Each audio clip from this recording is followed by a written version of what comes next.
Mä oon Matti Loimaranta. Mä oon toisen vuoden konetekniikan älykkäiden järjestelmien opiskelija. Mä aloitin tietotekniikan opiskelijana.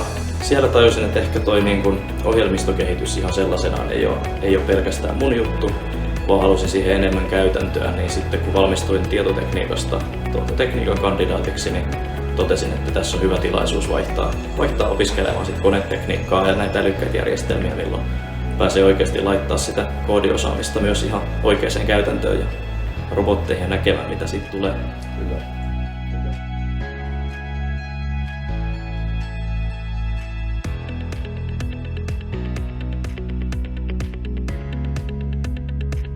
Mä sanoisin, että ehkä semmoinen, että jos tykkää tehdä itse käsillä jotain, niin olla mukana kehittämässä jotain eikä pelkästään vain näppäillä tietokoneelta tälleen, niin on hyvä vaihtoehto ja kannattaa ehdottomasti tulla. Ja jos nyt on minkään maisterivaiheen kahden vaiheen välillä, niin en usko, että tulee katumaan, jos tulee tähän Smart Systemsiin.